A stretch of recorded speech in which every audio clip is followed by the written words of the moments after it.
Welcome, everybody. Today I'm going to be reading a section from Hume's Inquiry. I'm going to share my screen now. It is about necessary connection, which is an extremely important part of Hume's Inquiry. And remember, Hume is Scottish, so there's no translation issue this time. So, an inquiry concerning human understanding, David Hume. I found this online. If you type in David Hume and the inquiry concerning human understanding, this will come up. I'll put a link into the description so you have the same edition. So let's go down to of the necessity of necessary connection. The great advantage of the mathematical sciences above the moral consists in this, that the ideas of the former, being sensible, are always clear and determinate. The smallest distinction between them is immediately perceptible, and the same terms are still expressive of the same ideas, without ambiguity or variation. An oval is never mistaken for a circle, nor a hyperbola for an ellipsis. The isosceles and scalium are distinguished by boundaries more exact than vice and virtue, right and wrong. If any term be defined in geometry, the mind readily, of itself, substitutes, on all occasions, the definition for the term defined, or even when no definition is employed. The object itself may be presented to the senses, and by that means be steadily and clearly apprehended. But the finer sentiments of the mind, the operations of the understanding, the various agitations of the passions, though really in themselves distinct, easily escape us when surveyed by reflection, nor is it in our power to recall the original object as often as we have occasion to contemplate it. Ambiguity, by this means, is gradually introduced into our reasoning. Similar objects are readily taken to be the same, and the conclusion becomes at last very wide of the premises. One may safely affirm, that if we consider these sciences in a proper light, their advantages and disadvantages nearly compensate each other, and reduce both of them to a state of equality. If the mind, with greater facility, retains the ideas of geometry, clear and determinate, it must carry on a much longer and more intricate chain of reasoning and compare ideas much wider of each other in order to reach the abstruser truths of that science. And if moral ideas are apt, without extreme care, to fall into obscurity and confusion, the inferences are always much shorter in these disquisitions, and the intermediate steps which lead to the conclusion much fewer than in the sciences which treat of quantity and number.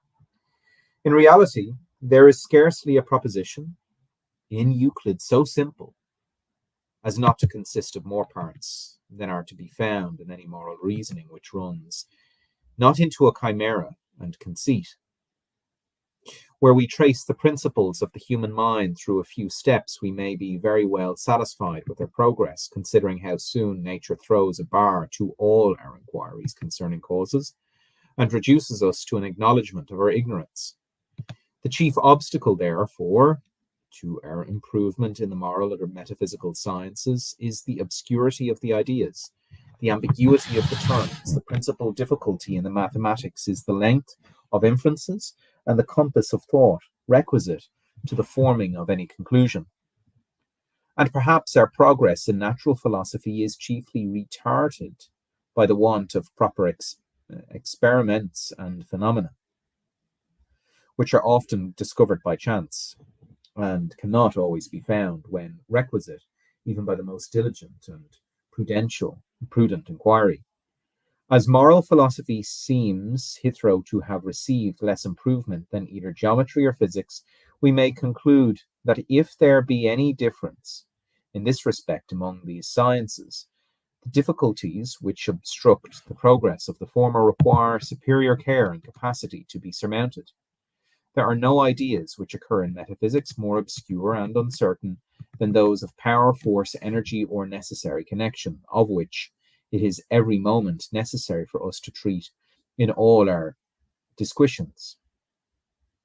We shall therefore endeavour in this section to fix, if possible, the precise meaning of these terms, and thereby remove some part of that obscurity which is so much complained of in these species of philosophies.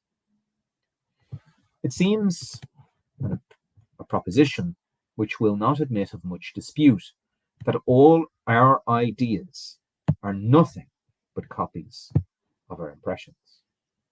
This goes back to Hume's copy principle. Or, in other words, that it is impossible for us to think of anything which we have not antecedently felt, either by our external or internal senses.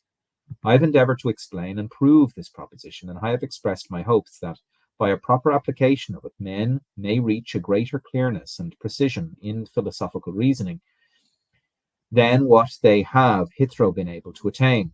Complex ideas may, perhaps, be well known by definition, which is nothing but enumeration of those parts or simple ideas that compose them. But when we have pushed up definitions to the most simple ideas and find still some ambiguity and obscurity, what resource are we then possessed of?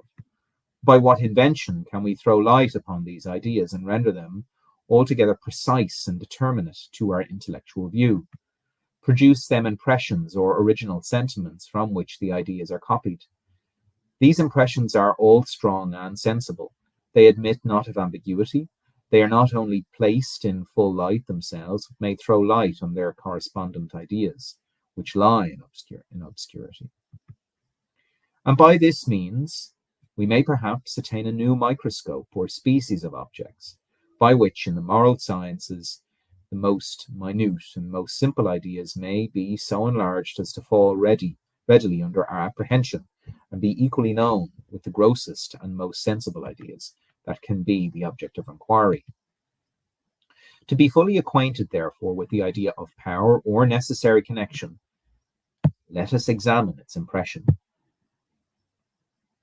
And in order to find the impression with greater certainty, let us search for it in all the sources from which it may possibly be derived.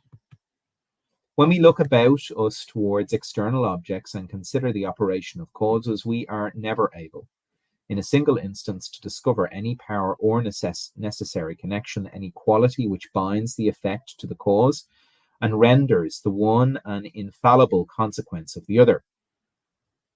We only find that the one does actually, in fact, follow the other. The impulse of one billiard ball is attended with motion in the second. This is the whole that appears to the outward senses. The mind feels no sentiment or inward impression from this succession of objects. Consequently, there is not, in any single particular instance of cause and effect, anything which can suggest the idea of power or necessary connection. I'll read that again. When we look about us towards external objects and consider the operation of causes, we are never able in a single instance to discover any power or necessary connection, any quality which binds the effect to the cause and renders the one an infallible consequence of the other. We only find that the one does actually, in fact, follow the other. The impulse of one billiard ball is attendant with motion, and in the second, this is the whole that appears to the outward senses.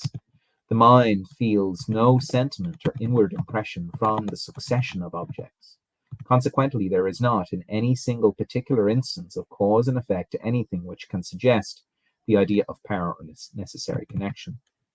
From the first appearance of an object, we never can conjecture what effect will result from it. But where the power or energy of any cause discoverable by the mind, we could foresee the effect even without experience, and might at first pronounce with certainty concerning it by mere dint of thought and reasoning. In reality, there is no part of matter that does ever, by its sensible qualities, discover any power or energy, or give us ground to imagine that it could produce anything, or be followed by any other object which we could denominate its effect. Solidity, extension, motion, these qualities are all complete in themselves and never point out any other event which may result from them. The scenes of the universe are continually shifting, and one object follows another in an uninterrupted succession. But the power of force which actuates the whole machine is entirely concealed from us, and never discovers itself in any of the sensible qualities of the body. We know that, in fact, heat is a constant attendant of flame. But what is the connection between them? We have no room for so much as to conjecture or imagine. It is impossible, therefore, that the idea of power can be derived from the contemplations of bodies in single instances of their operation, because no bodies ever discover any power which can be the original of this idea. Since, therefore, external objects as they appear to the senses give us no idea of power or necessary connection by their operation in particular instances, let us see whether this idea be derived from reflection on the operations of our own minds and be copied from any internal impression. So he's looked externally at objects, and he said, therefore, external objects as they appear to the senses give us no idea of power or necessary connection by their operation in particular instances. So let us see whether this idea be derived from reflection of the operation of our own minds and copied from any internal impression. So he's done an external investigation, and I'm pretty sure this is Locke that he's talking about. Now he's going to do an internal investigation, and I'm pretty sure this is Descartes that he's talking about. It may be said that we are every moment conscious of internal power, while we feel that by the simple command of our will, we can move the organs of our body or direct the faculties of our mind. An act of volition produces motion in our limbs or raises a new idea in our imagination. This influence of the will we know by consciousness. Hence we acquire the idea of power or energy and are certain that we ourselves and all other intelligent beings are possessed of power. This idea, then, is an idea of reflection, since it arises from reflecting on the operations of our mind and on the command which is exercised by will, both over the organs of the body and faculties of the soul. We shall proceed to examine this pretension, and first with regard to the influence of volition over the organs of the body. This influence we may observe as a fact, which, like all other natural events, can be known only by experience and can never be foreseen from any apparent energy or power in the cause, which connects it with the effect and renders the one of infallible consequence of the other. The motion of our body follows up the command of our will. Of this we are every moment conscious. But the means by which this is effected, the energy by which the will performs so extraordinary an operation, of this we are so far from being immediately conscious that it must forever escape our most diligent inquiry. For first, is there any principle in all nature more mysterious than the union of soul with body, by which a supposed spiritual substance acquires such an influence over a material one, that the most refined thought is able to actuate the grossest matter? Were we empowered by a secret wish to remove mountains or control the planet in their orbit, this extensive authority would not be more extraordinary, nor more beyond our comprehension. But if by consciousness we perceived any power or energy in the will, we must know this power. We must know its connection with the effect. We must know the secret union of soul and body and the nature of both these substances by which one is able to operate in so many instances upon the other. Secondly, we are not able to move all the organs of the body with a like authority, though we cannot assign any reason besides experience for so remarkable a difference between one and the other. Why has the will an influence over the tongue and fingers, not over the heart? liver. This question would never embarrass us were we conscious of a power in the former case, not in the latter. We should then perceive, independent of experience, why the authority of will over the organs of the body is circumscribed within such particular limits. Being, in that case, fully acquainted with the power or force by which it operates, we should also know why its influence reaches precisely to such boundaries, and know further. A man suddenly struck with a palsy in leg or arm, or who had newly lost those members, frequently endeavours at first to move them, and employ them in their usual offices. Here he is as much conscious of power to command such limbs as a man in perfect health is conscious of power to actuate any member which remains in its natural state and condition. But consciousness never deceives. Consequently, neither in the one case nor in the other we are ever conscious of any power. We learn the influence of our will from experience alone, and experience only teaches us how one event constantly follows another, without instructing us in the secret connection which binds them together and renders them inseparable. Thirdly, we learn from anatomy that the immediate object of power in voluntary motion is not the member itself which is moved, but certain muscles and nerves and animal spirits, and perhaps something still more muted and more unknown, through which the motion is successively propagated, ere it reach the member itself, whose motion is the immediate object of volition. Can there be a more certain proof that the power by which this whole operation is performed, so far from being directly and fully known by an inward sentiment or consciousness, is to the last degree mysterious and unintelligible? Here the mind wills a certain event, immediately another event unknown to ourselves and totally different from the one indeed is produced. This event produces another equally unknown, till at last, through a long succession, the desired event is produced. But if the original power were felt, it must be known.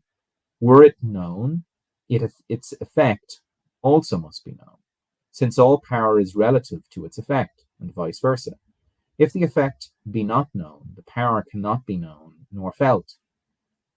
How indeed can we be conscious of a power to move our limbs when we have no such power, but only that to move certain animal spirits, which, though they produce at last the motion of our limbs, yet operate in such a manner as is wholly beyond our comprehension?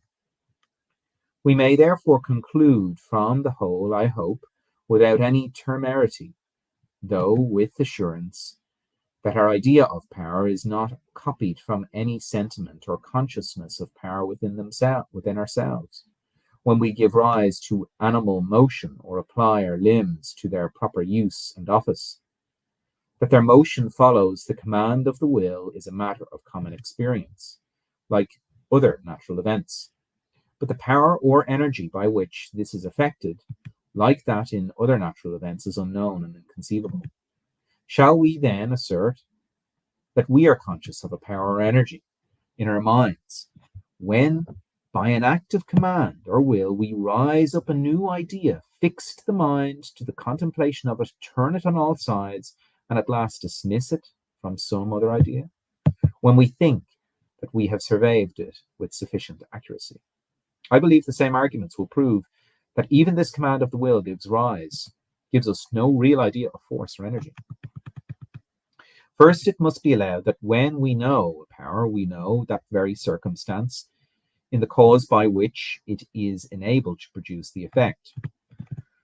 For these are supposed to be synonymous.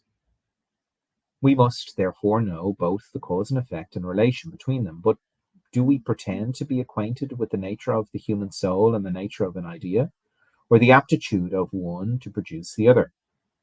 This is a real creation, a production of something out of nothing, which implies a power so great that it may seem at first sight beyond the reach of any beings, less than infinite. At least it must be owned that such a power is not felt, nor known, nor even conceivable by the mind. We only feel that event, namely the existence of an idea consequent to a command of the will.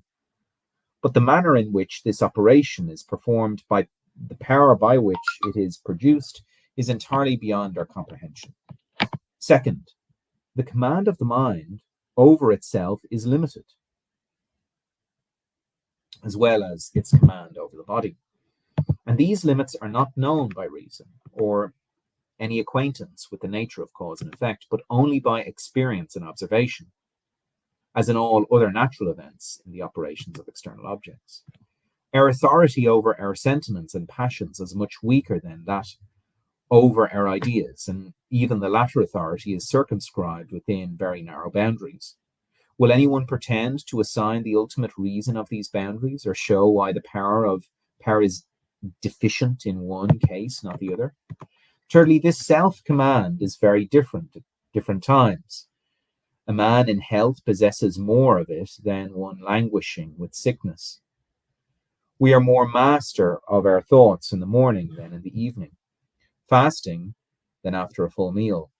Can we give any reason for these variations except experience? Where then is the power of which we presented to be conscious? Is there not here, either in a spiritual or material substance or both, some secret mechanism or structure of parts upon which the effect depends, and which, being entirely unknown to us, render the power or energy of the will equally unknown and incomprehensible? Volition is surely an act of the mind, with which we are sufficiently acquainted. Reflect upon it, consider it on all sides. Do you find anything in it like this creative power by which it raises from nothing a new idea, and with a kind of fiat imitates the omnipotence, the omnipotence of its maker? If I may be allowed so to speak, who called forth into existence all the various scenes of nature. So far from being conscious of this energy in the will, it requires as certain experience as that of which we are possessed to convince us that such extraordinary effects do ever result from a simple act of volition. The generality of mankind never find any difficulty in accounting for the more common and familiar operation of nature, such as the descent of heavy bodies, the growth of plants, the generation of animals, or the nourishment of bodies by food. But suppose that in all these cases they perceive the very force or energy of the causes by which it is connected with its effect and is forever infallible in its operation. They acquire by long habit such a turn of mind that upon the appearance of the cause they immediately expect with assurance its usual attendant, and hardly conceive it possible that any other event could result from it. It is only on this discovery of extraordinary phenomena, such as earthquakes, pestilence, and prodigies of any kind, that they find themselves at a loss to again assign a proper cause, and to explain the manner in which the effect is produced by it. It is usual for men in such difficulties to have recourse to some invisible, intelligible principle as the immediate cause of that event which surprises them, and which they think cannot be accounted for from the common powers of nature. But philosophers who carry their scrutiny a little farther immediately perceive that even in the most familiar events, the energy of the cause is as unintelligible as the most unusual, and that we only learn by experience the frequent conjunction of objects without being ever able to comprehend anything like connection between them. Here then many philosophers think themselves obliged by reason to have recourse on all occasions to the same principle, which the vulgar never appeal to but in case that appear miraculous and supernatural. They acknowledge mind and intelligence to be not only the ultimate and original cause of all things, but the immediate and sole cause of every event which appears in nature. They pretend that those objects which are commonly denominated causes are in reality nothing but occasions, and that the true and direct principles of every effect is not any power of force in nature, but a violation of the Supreme Being, who wills that such particular objects should forever be conjoined with each other. Instead of saying that one billiard ball moves another by a force which it has derived from the author of nature, it is the deity himself, they say, who by a particular volition moves the second ball, being determined to this operation by the impulses of the first ball, in consequence of those general laws which he has laid down to himself in the government of the universe. But philosophers advancing still in their inquiries discover that as we are totally ignorant of the power on which depends the mutual operations of bodies, we are no less ignorant of that power on which depends the operation of mind on body or of body on mind, nor are we able either from our senses or consciousness to assign the ultimate principle in one case more than the other. The same ignorance, therefore, reduces them to the same conclusion. They assert that the deity is the immediate cause of the union between soul and body, and that they are not the organs of sense which, being agitated by external objects, produce sensations in the mind, but that it is a particular volition of our omnipotent maker, which excites such a sensation in consequence of such a motion in the organ. In like manner, it is not any energy in the will that produces local motion in our members. It is God himself who is pleased to second our will, in itself impotent, and to command that motion which we erroneously attribute to our own efficacy. Nor do philosophers stop at this conclusion. They sometimes extend the same inference to the mind itself in its internal operations. Our mental vision or conception of ideas is nothing but a revelation made to us by our Maker. When we voluntarily turn our thoughts to any object and rise up its image in the fancy, it is not the will which creates that idea, it is the universal creator who discovers it to the mind and renders it present to us. Thus, according to these philosophers, everything is full of God. Not content with the principle that nothing exists but by his will, that nothing possesses any power but by his concession, they rob nature and all created things of every power in order to render their dependence on the deity still more sensible and immediate. They consider not that, by his theory, they diminish instead of magnifying the grandeur of those attributes which they affect so much to celebrate. It argues surely more power in the deity to delegate a certain degree of power to inferior creatures than to produce everything by his own immediate volition. It argues more wisdom to contrive at first the fabric of the world with such perfect foresight that of itself and by its proper operation it may serve all the purpose of providence, than if the great creator were obliged every moment to adjust its parts and animate by his breath all the wheels of that stupendous machine. But if we would have a more philosophical confutation of this theory, perhaps the two following reflections may suffice. First, it seems to me that this theory of the universal energy and operation of the Supreme Being is too bold ever to carry conviction into a man sufficiently apprised of the weakness of human reason and the narrow limits to which it is confined in all its operations. Though the chain of arguments which conduct to it were ever so logical, there must arise a strong suspicion, if not an absolute assurance, that it has carried us quite beyond the reach of our faculties, when it leads to conclusions so extraordinary and so remote from common life and experience, we are got into fairyland. Long ere we have reached the last steps of our theory, and there we have no reason to trust our common methods of argument or to think that our usual analogies and probabilities have any authority. Our line is too short to fathom such immense abysses, and however we may flatter ourselves that we are guided in every step which we take by a kind of verisimilitude and experience, we may be assured that this fancied experience has no authority when we thus apply it to subjects that lie entirely out of the sphere of experience. But on this we shall have occasion to touch afterwards. Secondly, I cannot perceive any force in the arguments on which this theory is founded. We are ignorant, it is true, of the manner in which bodies operate on each other. Their force or energy is entirely incomprehensible. But are we not equally ignorant of the manner or force by which a mind, even a supreme mind, operates either on itself or on its body? Whence, I beseech you, do we acquire any idea of it? We have no sentiment or consciousness of this power in ourselves. We have no idea of the Supreme Being, but what we learn from reflection on our own faculties. Were our ignorance, therefore, a good reason for rejecting anything, we should be led into that principle of denying all energy in the Supreme Being as such as in the grossest matter. We surely comprehend as little the operations of one as of the other.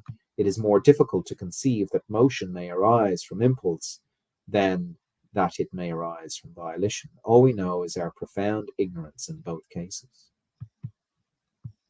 So next time I'm going to read section 2.